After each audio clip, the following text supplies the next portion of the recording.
Welcome to NTD News. I'm Jasmina Davis. Here are today's top stories. Amy Coney Barrett was sworn in at the 115th Associate Justice on the Supreme Court. Her confirmation ushers in a new era of a strongly conservative-leaning top court. Senate Republicans celebrate Barrett's appointment to the court while noting the historical precedent. That's now 3 justice nominations made by the president within just 4 years. Big tech companies are financially backing the Biden campaign. Open Secret says the top 5 contributors to Biden's candidate committee are from the tech industry. We spoke to an award-winning investigative journalist for his take on Pennsylvania's mail-in ballot rules. This after Republicans asked the Supreme Court to reverse recent rulings.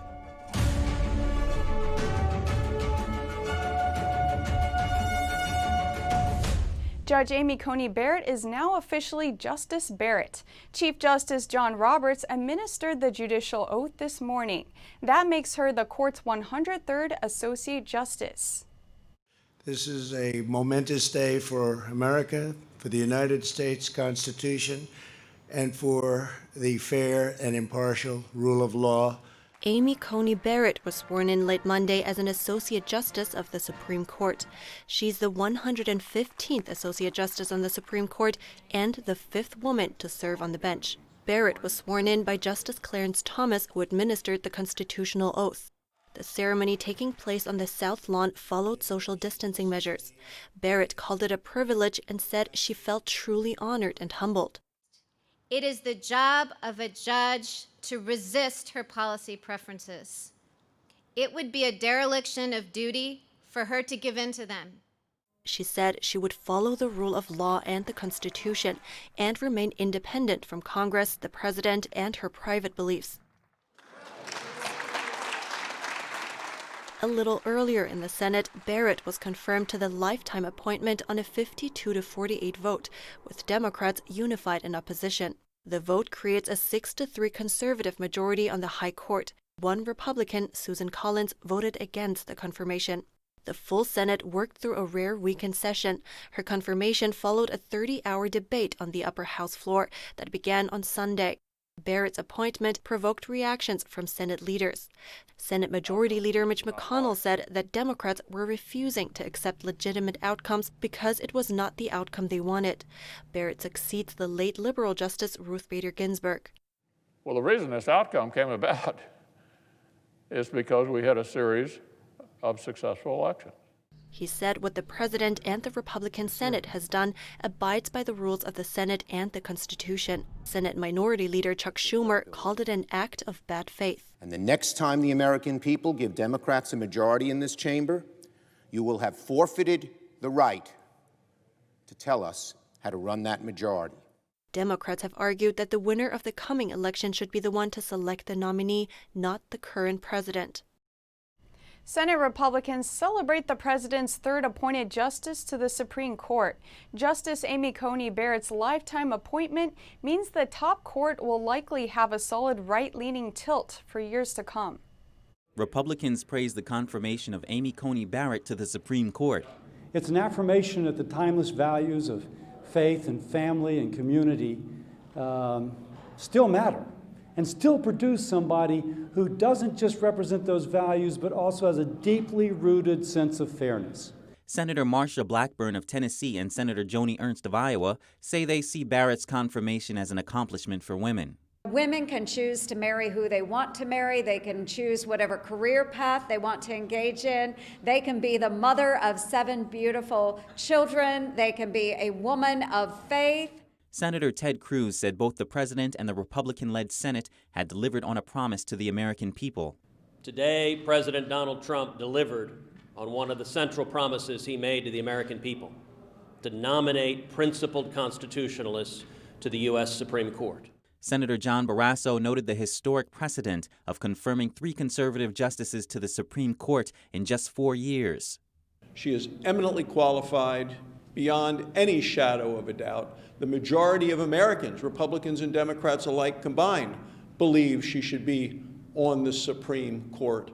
The confirmation delivered days before the presidential election secures a likely conservative court majority for years to come. Joe Biden also held a campaign event in Pennsylvania yesterday, as both candidates are trying to win this key battleground state, which carries 20 electoral votes. I just told you where I was going to be traveling, and by the way, I traveled the last few days too. Are you going to Iowa, sir? Is that what you said? I'm going to be going to Iowa, I'm going to Wisconsin, I'm going to Georgia, I'm going to Florida, and maybe other places as well. Following President Trump's three-stop visit to Pennsylvania yesterday, Democratic presidential nominee Joe Biden also visited the state, holding a campaign event in Chester, just outside of Philadelphia. In a press conference, Biden revealed plans to visit more battleground states in the last week leading up to the election. When asked about the swing states, Biden expressed optimism, saying that he will win the blue walls, referring to the three states of Pennsylvania, Michigan, and Wisconsin that voted for Trump in 2016.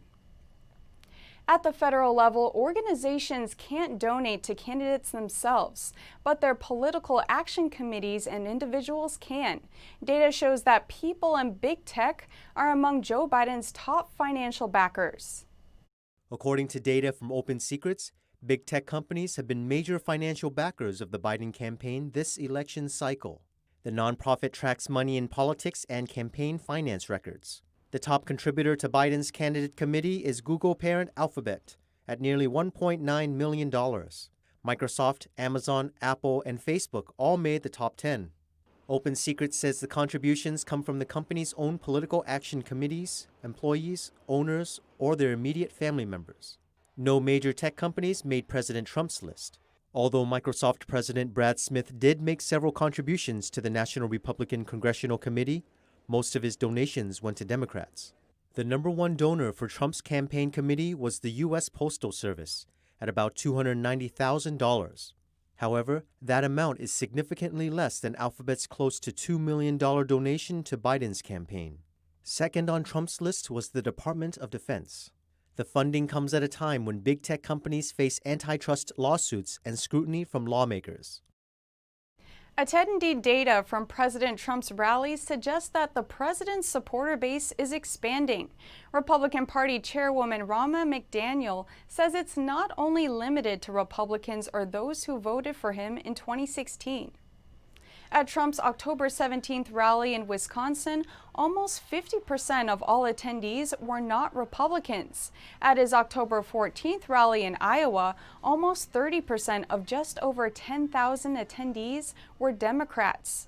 The president held his first rally after recovering from the CCP virus in Florida on October 12th. There, over 30% were not Republicans. Meanwhile, over 16% explicitly stated they were Democrats. Also, his latest rallies on Monday had a big number of non-Republicans showing up. Pennsylvania has been in the spotlight for its mail-in ballots. Applications have been rejected. Some ballots have been thrown away, and most recently, rules were changed for the mail-in ballot procedure. We spoke to an investigative journalist for his analysis of those rulings. NTD's Christina Kim has more. Pennsylvania Supreme Court recently allowed the state to have until 3 days after November's presidential election to accept mail-in ballots, even if the ballots don't have a postmark or the postmark is illegible. Pennsylvania Republicans filed a second emergency request with the Supreme Court to try to undo the extension. Extension advocates say the pandemic makes voting more difficult, which threatens people's right to vote. Last week, Pennsylvania Supreme Court unanimously ruled to prevent counties from rejecting mail-in ballots for a signature mismatch between the ballot and the voter registration form. Supporters say this allows people to vote without fear that election officials who aren't trained in handwriting analysis might think the signatures don't match. We spoke to Matthew Vadum, an award-winning investigative journalist and legal correspondent for the Epoch Times, for his take on the issue. Vadum says normally the rules are that ballots have to be received by election officials by election day. I think people want this to be over with, and I don't understand the justification for the extra 3 days. It seems like an invitation to cheat. Critics of this ruling argue that it doesn't protect against fraud, which Vadum says is a legitimate concern, especially as the ballots aren't required to be postmarked. So the concern of critics, especially of Republicans, is that if the Democrats lose Pennsylvania, once they figure out how many votes they need to win Pennsylvania, that they will fraudulently send in the appropriate number of ballots, and no one will be able to catch them. Vadum pointed out that election fraud may not have an impact if either candidate wins in a landslide victory. According to Ballotpedia, Trump won Pennsylvania in 2016 by a small margin of around 44,000 votes from over 6 million votes. If this election is also a close race, Pennsylvania may be impacted by these rule changes. Vadum says Pennsylvania's rule changes for mail-in ballots send a message that it's not important for voters to read the instructions and follow the rules, which is not a good thing for democracy. I think the message it's sending out is that in some places elections are free-for-alls and that the rules don't apply. I think that it's probably not a good thing for the democratic process. If the U.S. Supreme Court doesn't revert the decision to extend the counting deadline, it's likely Pennsylvania won't have clear results on November 3rd. Christina Kim, NTD News. A hot topic in the election is immigration. Hazleton, Pennsylvania has recently seen a dramatic increase in its Latino population. Our reporter Kevin Hogan visited the city to learn more about the impact it's had. In the 40s, Hazleton, Pennsylvania was a prosperous mining town, but when petroleum became popular, it turned to manufacturing. Yet owners realized production was cheaper overseas, which caused jobs and people to leave the city. This caused housing prices to drop, which appealed to immigrants, mostly Hispanic, who brought their culture, started families, and revitalized the economy. That's the effect immigration has.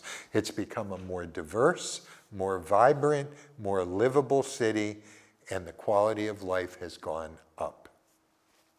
Over the last 2 decades, the Latino population jumped over tenfold via chain migration of mostly Dominicans, some illegal, from New York and Jersey. The rapid influx caused many to flee the city in what's called white flight. Any stranger was looked at as, who are you? Because we were a close community.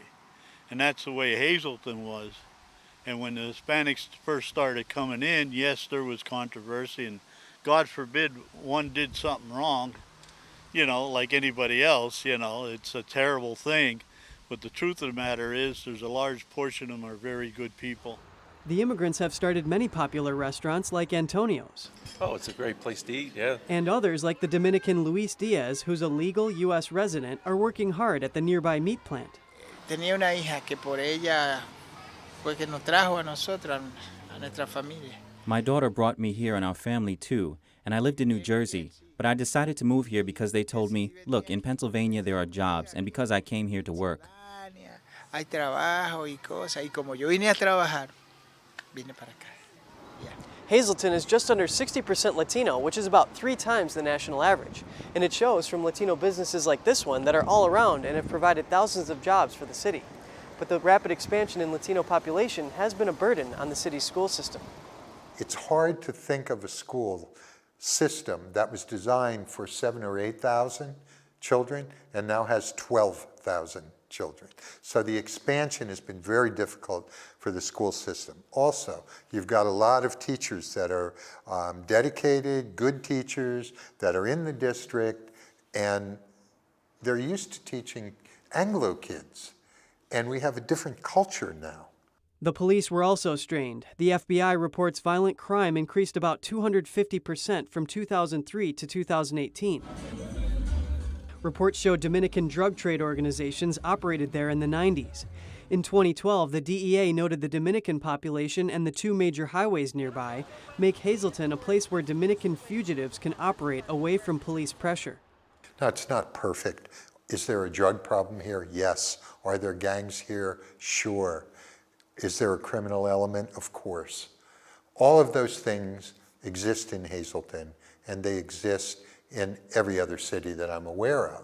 Hazleton's violent crime rate ranks slightly above the U.S. average for cities of all sizes. Yet despite its challenges, it's been declared the best small city in its region. Kevin Hogan, NTD News.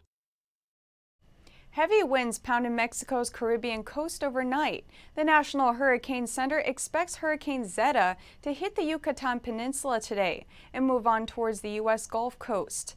Zeta hit Mexico's Yucatan with 80-mile-an-hour winds late Monday. Hurricane conditions and a dangerous storm surge are expected in the area. A hurricane watch is in effect from Morgan City, Louisiana to the Mississippi-Alabama border. Zeta is expected to affect oil production in the Gulf Coast. Oil producer BP started evacuating staff on Sunday. It said it started shutting down production at its Gulf of Mexico platforms and assets before Hurricane Zeta arrives. Zeta was expected to disrupt oil installations and barrel towards southern states on Wednesday. Up next, a Jews for Trump caravan drives through Brooklyn and Manhattan, but the caravan is attacked multiple times. In Times Square, the conflict boils over. And Ivanka Trump and Jared Kushner threatened to sue the Lincoln Project over a derogatory billboard in Times Square. The Political Action Committee told them to take their scare tactics elsewhere.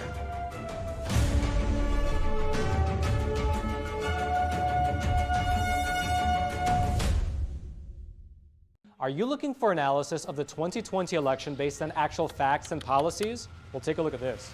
Our team of editors prepared this special infographic, which gives you a fact-based summary of where the candidates stand on critical issues like taxes, healthcare, infrastructure, immigration, the Second Amendment, China, and so many others. This is a must-have overview for all Americans who want to be truly informed. And now you can get your own digital copy today. Just go on over to getepic.com. Have you ever read a story like this in other media? Or this one? Or this one? If you haven't, that's likely because the media that you follow don't want you to know these things. But you can find stories like this in a truly independent media, the Epic Times. To stay up to date on the 2020 election and read in-depth reports on key issues, to get a comprehensive understanding of what you need to know and not just what they want you to know, the Epic Times. We report, you decide.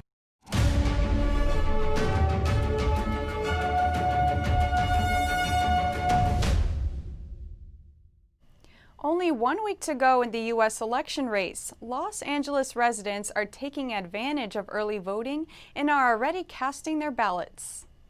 Early voting in California began on Saturday. In Los Angeles, residents can vote early in some of the city's most iconic venues, like the Forum or the Staples Center, which is the home of the LA Lakers. Privilege to vote. You should definitely go out and exercise your opinion. Yeah, that's why I decided to vote. I usually vote every election, but this one's very important.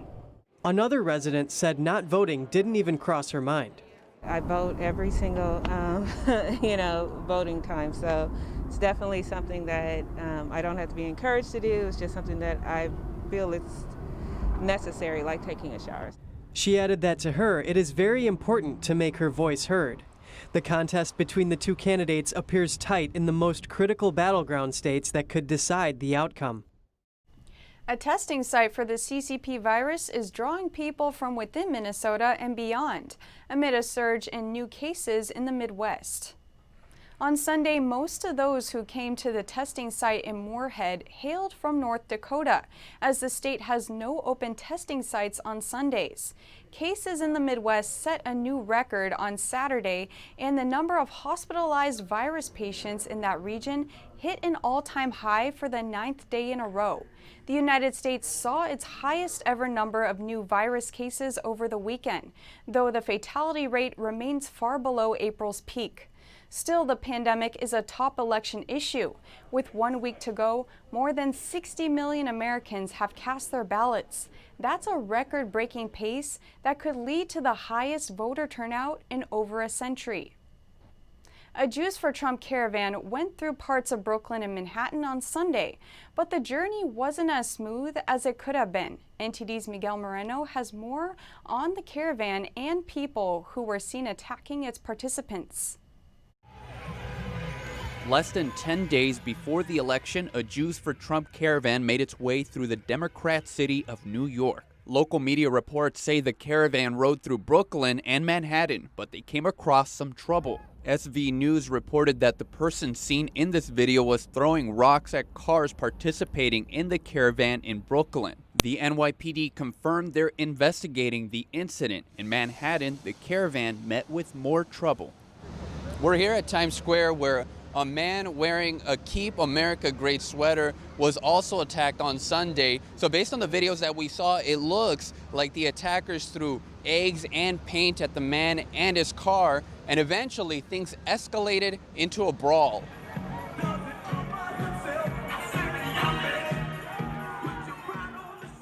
At some point after being attacked, one of the men in Trump gear is seen grabbing another person. The NYPD said in an emailed statement that a total of 11 people were arrested in that area, but they didn't specify who was arrested. All of them were released afterwards and ordered to come back to court. According to the NYPD, one man threw eggs at the faces of two officers. 36-year-old Devin Harris was charged with assaulting police officers and resisting arrest. Miguel Moreno, NTD News, New York. The Trump administration's Ivanka Trump and Jared Kushner have threatened to sue the Lincoln Project for posting a billboard in Times Square. The couple's lawyers said in a letter that the billboard was malicious and defamatory.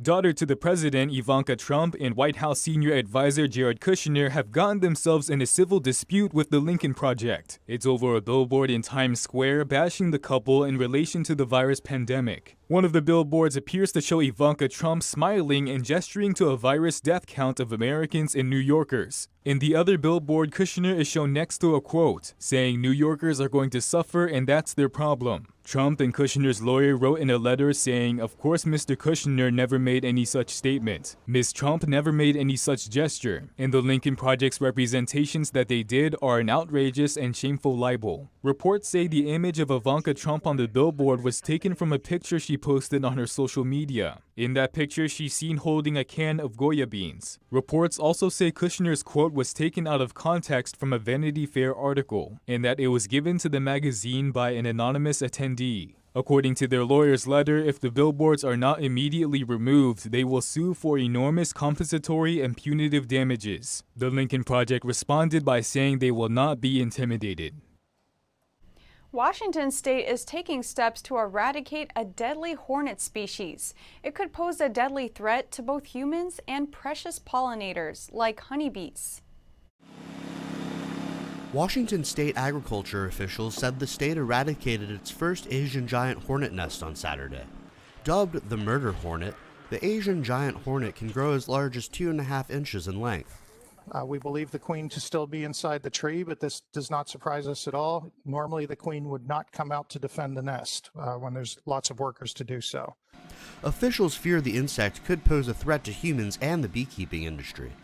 It's the world's largest hornet and not native to the U.S. To remove the nest, the eradication team inserted a hose into the nest opening and vacuumed the hornets out. The team then hit the tree trunk with a wooden board to encourage stragglers to leave.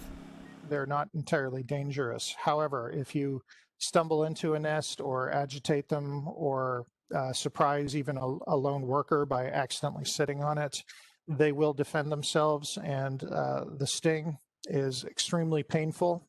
When the nest was almost empty, the team pumped carbon dioxide into the tree to neutralize any hornets that remained.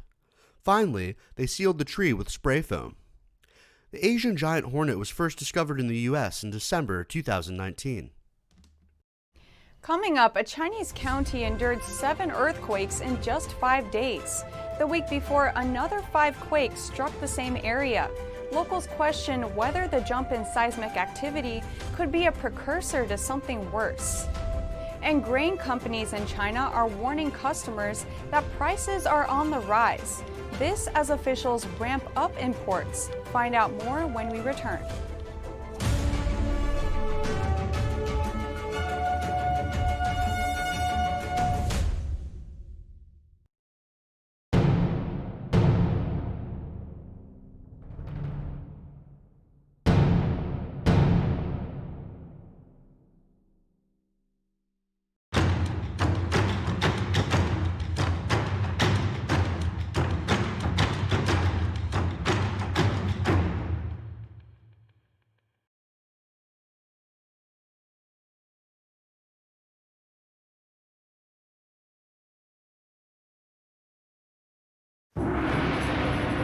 This season, take an incredible journey through 5,000 years of culture with Shen Yun. Discover why people are calling Shenyun a visual feast, a pleasure to the ear, an epic tale, a must-see. Shenyun, an all-new production every year.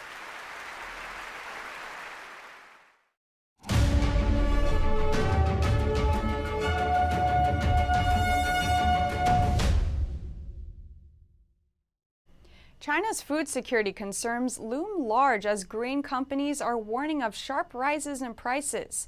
And while Chinese officials are touting record high output, they are also ramping up the imports of grain. Chinese grain companies are warning customers that grain prices will continue to soar. That's due to a reduction of grain output this year. That's according to online posts showing written notice from companies located in China's major agricultural provinces. A grain company in Jiangxi province wrote that the epidemic and the heavy rainfall during the harvesting season seriously affected production. It says overall rice production dropped about 30% compared to previous years. The notice adds that the price of the rice is expecting to rise by up to $75 per ton. A rice company in Hunan says this year's grain harvest reduction was nationwide, and now the rice market competition is vicious. Therefore, the price of rice will be reset every time a truck comes in to deliver rice. A grain company in Hubei also announced a rise in the grain price and said that more rises are to come. The notice said now it's difficult to purchase new crops, so it will adjust prices every day. In China, the price of corn has reached a 4-year high to nearly $400 per ton. That's about a $150 increase compared to previous years. Chinese state media claims that this year's summer grain output has reached an all-time high. It expects the whole year's output to break historical records, but the authorities have been ramping up imports of grains. According to Chinese media report, 43 rice exporting companies in Myanmar were recently granted permission by Chinese officials to export rice to China, while Reuters reported that the regime is discussing permits for millions of tons of additional corn imports over the next year. The report says this may drive up global prices of corn and other grains. 7 earthquakes rocked a Chinese county in 5 days. And the week before, the same area was also hit by 5 quakes. Locals are raising concerns about what the events could mean for the future. NTD's Tiffany Meyer brings us more on the story. Now we turn to China's Xinjiang region. Authorities there are mass testing nearly 5 million people. This after a sudden spike in Chinese Communist Party or CCP virus cases. What's unusual about this spike is its rapidly increasing numbers. Last Saturday, the city Kashgar in Xinjiang reported 1 asymptomatic case. That number climbed to over 100 overnight and is still on the rise. NTD can't independently verify these numbers. Chinese authorities have been known to underreport confirmed virus cases in recent months. That's according to internal documents obtained by NTD. Kashgar is located in western Xinjiang. The region is part of China's northwest and is home to 11 million members of the Uyghur ethnic group. The same day, authorities reported 1 asymptomatic case there. Local airports canceled a number of flights. Internet users soon began posting videos saying the city was put under semi-lockdown and that outside visitors are forbidden from entering. In response to the outbreak, local authorities announced the highest emergency response levels. Schools are shuttered and nearly 5 million residents have to undergo mass testing within 4 days. It comes after Xinjiang endured an outbreak 3 months ago, which put the region under a 2-month lockdown. Authorities haven't been able to pinpoint the source of either of the outbreaks. Now we look to Beichuan County in China's southwestern Sichuan province.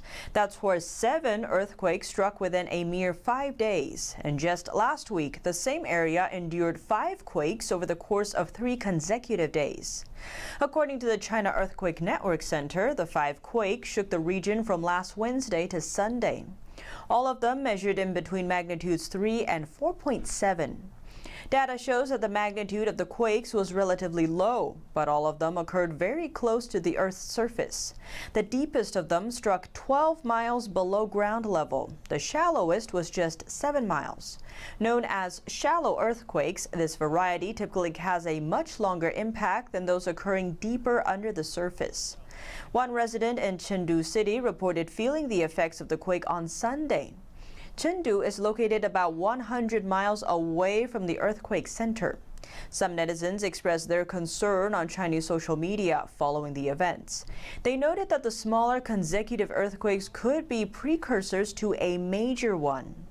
Earlier this month, another local reported that the water inside the well near her home suddenly became extremely hot with no visible cause. Locals suspected that the heated groundwater could be another earthquake precursor, but authorities denied the speculation. Back in 2008, the same area was among those severely damaged by what's known as the Great Sichuan earthquake.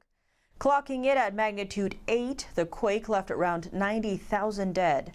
That's according to official figures. Some locals have questioned the data, suspected it of being hugely underreported. They estimate the disaster killed about 300,000. Now we turn to the military front. Beijing said it will impose sanctions on 3 U.S. companies over arms sales to Taiwan. The 3 companies are Lockheed Martin, Boeing Defense, and Raytheon. This comes after Washington approved potential arms sales to Taiwan last week. The weapon systems include sensors, missiles, and artillery. The value of the deal could total almost $2 billion. Beijing wants to rule Taiwan, but the island considers itself an independent nation. The U.S. has no official diplomatic ties with Taiwan, but is required by law to provide it with a means to defend itself. The U.S. potential arms sale to Taiwan came after Beijing increasing military activities near the region. Several weeks ago, Chinese fighter jets crossed the midline of Taiwan Strait. This area is considered a buffer zone between Taiwan and mainland China. China sanctioned Lockheed Martin in the past for selling weapons to Taiwan, and the company said it has limited presence in China. Coming up, the travel industry has been hit hard by the pandemic. While travel stocks seemed in trouble Monday, some analysts are hopeful that the industry will recover. And the iconic Times Square in New York City is luring back visitors with a week-long festival.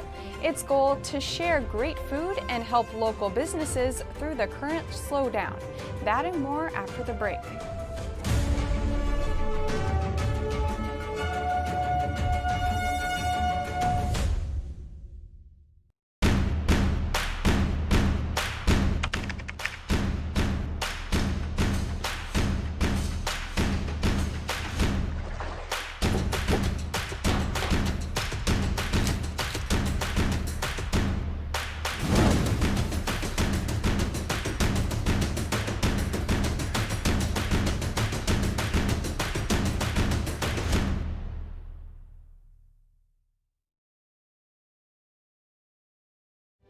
He ascended to the throne during the most turbulent times in the Joseon dynasty. Despite that, he treated his people well, had great ambitions, and led the country towards a new renaissance. That eventually earned him the title as one of the wisest kings in Korean history. Lee Sun on NTD America.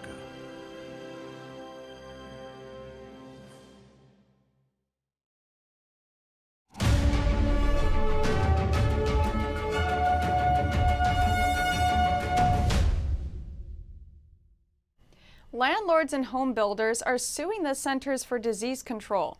They're trying to block the CDC's eviction ban that was issued last month. The CDC argues the ban is needed to curb the spread of the virus, but tenants can invoke it whether they suffer from virus-related hardships or not. If the CDC approves a tenant's application, their landlord can't evict them. The lawsuit Skyworks versus CDC was filed Friday in Ohio. The attorney representing the landlords told the Epoch Times the ban is unconstitutional. He said federal agencies don't get to make up the law. The CARES Act authorized a previous eviction ban, but plaintiffs argue that it didn't give the CDC power to block evictions. A food bank in Houston is painting a portrait of America's hungry. That's as many people and families struggle to get by due to the economic havoc brought on by the pandemic. Herman Henton waits in his truck for a weekly package of free food for his family. The construction worker was laid off in the spring amid this year's economic slowdown. and we've depleted our savings. We've had to, just last week, we changed over our light bill company because we can't afford to pay the light bill this month. The Houston Food Bank is the largest in the U.S. It was doling out as much as 1 million pounds of food daily at the height of the pandemic. When throngs of people like Henton suddenly found themselves unemployed, many began reluctantly accepting bags and boxes of free food for the first time in their lives. I don't want to be in the street. I don't want to be without light. I don't want to be without food. Overnight, the Houston Food Bank became a vivid example of hunger in America. Many Americans live paycheck to paycheck and can be caught off guard by the unexpected. Almost immediately after the closures hit due to the pandemic, the lines went crazy long. We fairly quickly jumped up to about 1 million pounds per day of distribution. This compares to before it was about 450,000 pounds. The banks have received food originally meant for restaurants that were forced to close, but that source is expected to end this month. From early March through the end of September, Houston Food Bank helped more than 125,000 households every week. The travel industry is in trouble. Stocks fell early this week due to the pandemic and political uncertainty in Washington. But analysts hope the industry can recover. Travel-related stocks fell sharply on Monday, largely due to the pandemic. The S&P 1500 Airlines Index fell about 5.6%, while cruise line operators Carnival fell 8.6%, and Royal Caribbean Cruises slid 9.6%. So if we can sum up the pandemic's impact on travel in one word, it would be gutted. Travel demand has plunged as much as 96% worldwide for air travel, hotels, and other travel services. Travel-related stocks that are vulnerable to pandemic news include American Airlines, United Airlines Holdings, and Booking Holdings. New infections have touched record levels in the United States. El Paso is asking citizens to stay at home for the next 2 weeks. In Europe, Italy and Spain imposed new restrictions.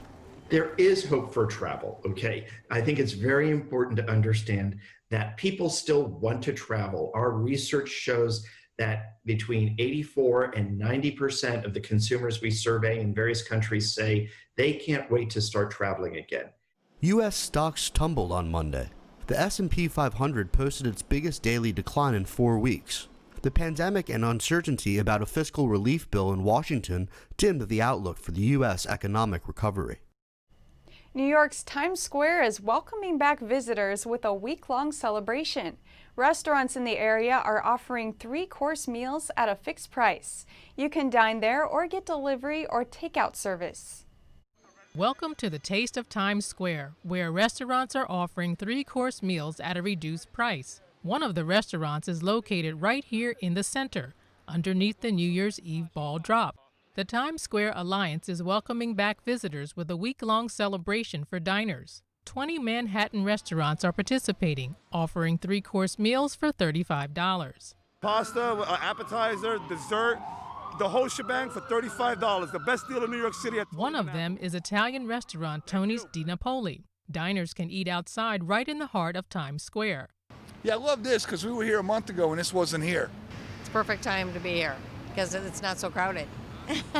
The restaurant has been closed for 6 months, but they're happy to be back. Oh yeah, I hear a lot of cheering. People passing by saying, yeah, Tony's, yeah, Tony's. So we are back. Tony's opened last week and we're going to stay open and with 25% capacity. NYC is only allowed 25% capacity for indoor dining. People tell us there won't be enough for restaurants to survive, but they're trying to remain hopeful. Inch by inch, we're coming back. This is our new norm. People are showing up. They're coming back. I'm sure it's going to be as good as it's always been. It's going to be a new normal, but I think we're in the right direction. The week-long Taste of Times Square event will take place between now until October 30th. Up next, paying tribute to the beheaded teacher, French President Macron says France will not give up cartoons, causing strong reactions from Pakistan and Turkey. And British Formula One driver Lewis Hamilton smashed through the current record. That and more when we return.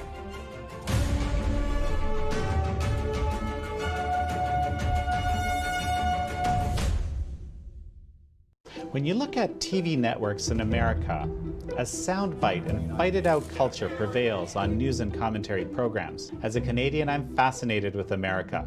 and I wanted to offer American thought leaders an opportunity to share their thoughts in a deep dive format where we can explore their ideas together. And so American Thought Leaders was born. The world's most brilliant thinkers believed that open discourse was the key to greatness. However, all around the world, we see that discourse is being stifled and political agendas have subverted media. The Epoch Times launched its Global Thought Leaders program to bring back this great tradition of free thought. As the host of American Thought Leaders, every week I interview some of the most intriguing minds on the most pressing issues of our time. Be sure to check out our new episodes every week.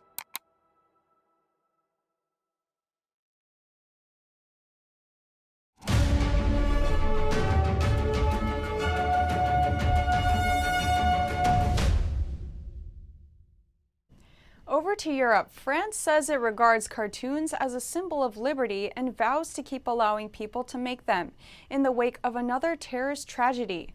NTD UK's Neil Woodrow will bring us more news from Europe. Thanks.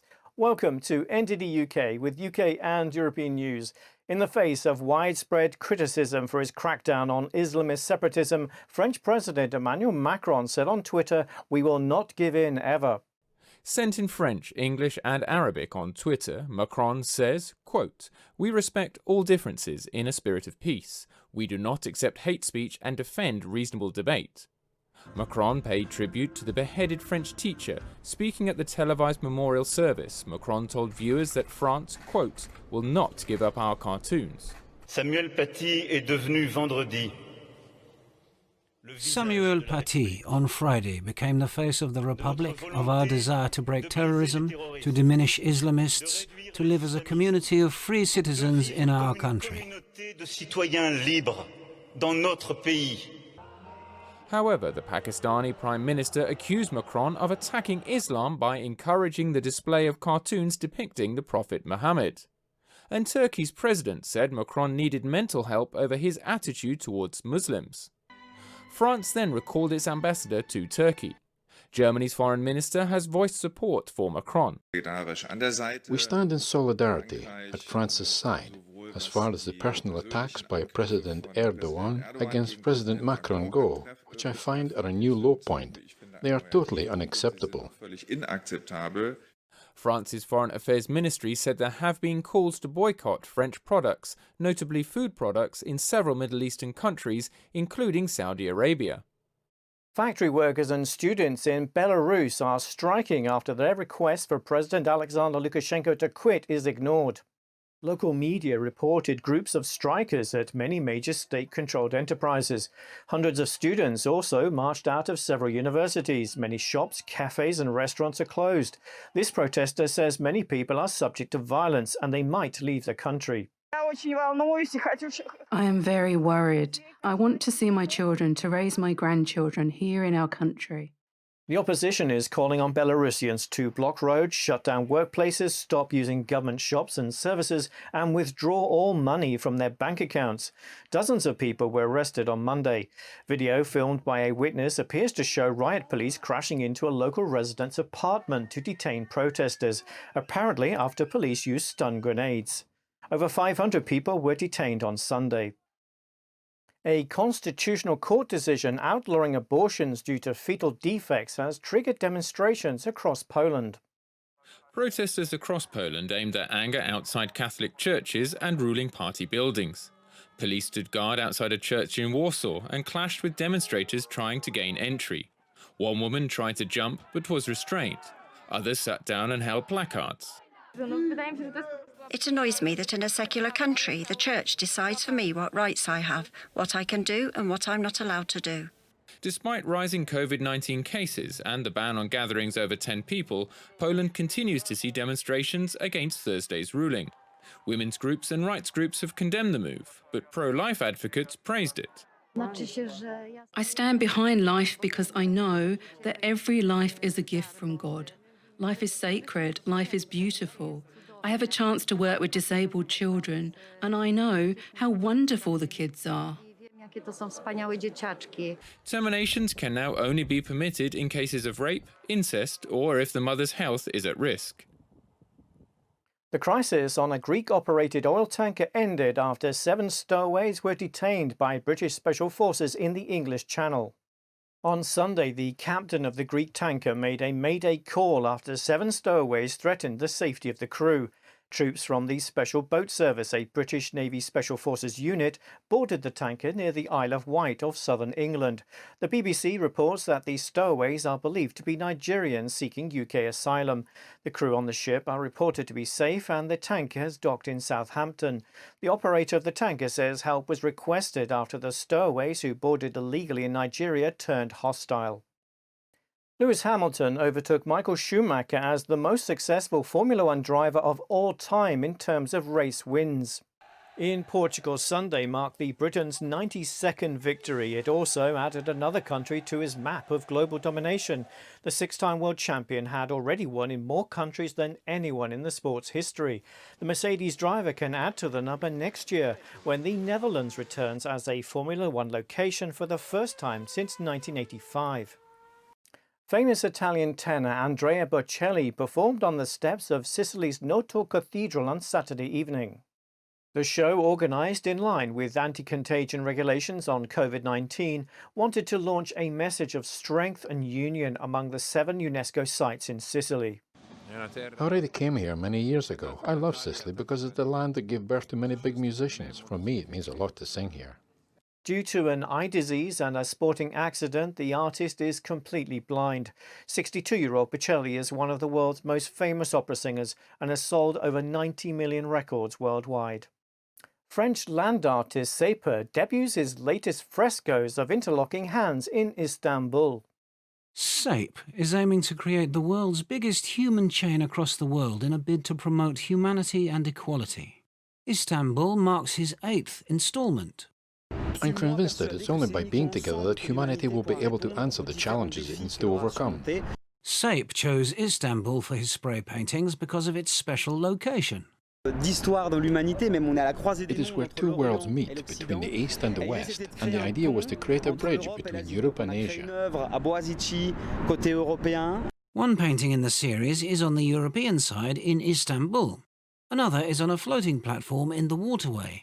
And the third is on the Asian continent. SAPE says, depending on the weather, he hopes the images can survive at least 2 weeks. That's all for now. Thanks for joining. Back to New York. Coming up, unmanned boats and drones may soon be used to repair offshore wind turbines. The technology could also be useful in keeping our oceans clean. And NASA finds water on the moon, and it's more than what scientists thought existed there. They also say there could be ice in the shadows. That and more after the break.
Unmanned boats and drones could be used to repair offshore wind turbines and clean up plastic in the oceans. Scientists behind the technology say it could be in use within 5 years. It's a smooth landing for this drone at a harbor in Plymouth, but this cutting-edge technology is designed to be used out at sea. A team from Bristol University has developed the drones to repair offshore wind turbines. Autonomous boats would also bring them there. the number of turbines that we have is almost growing exponentially. There's a large number out there. They're offshore, they're in an environment which is really challenging, and we have to be able to repair them over the longer term to keep them generating power for us. The machines could replace the humans who work this dangerous job. The UK has plans to become a world leader in wind energy. Technology like this will become vital to keep turbines running and electricity flowing. There are also other applications for the technology. Engineers from Southampton University are working on a project to use the boats to collect plastic waste from the oceans. We do know there's bits of the ocean where all the plastic comes together. It's still spread over quite a large area. And so what we have the opportunity with sort of robot vehicles is to actually sort of spread them over a large area. The engineering firm Tails is leading the development of this AI technology. It says the drones and boats will not take jobs away from people. Drones and driverless boats could soon make the ocean cleaner as well as safer. Scientists say lunar water is more widespread than previously known. Water molecules are trapped within mineral grains on the surface, and more water could be frozen under permanent shadows. The moon lacks the bodies of water that are a hallmark of Earth, but scientists, in a pair of research studies published Monday, for the first time have determined that lunar water is more widespread than previously known. While research 11 years ago indicated water was relatively widespread in small amounts on the moon, a team of scientists is now reporting the first unambiguous detection of water molecules on the lunar surface. Plus, another team found the moon possesses roughly 15,000 square miles of permanent shadows that could potentially harbor hidden pockets of water in the form of ice. NASA's Paul Hertz says the findings could have enormous implications. NASA is planning a return of astronauts to the moon, a mission envisioned as paving the way for a later journey carrying a crew to Mars. Accessible sources where water can be harvested on the moon would be beneficial to those endeavors. And that's all for now. Catch us again at 6:30 p.m. Eastern Time. I'm Jasmina Davis.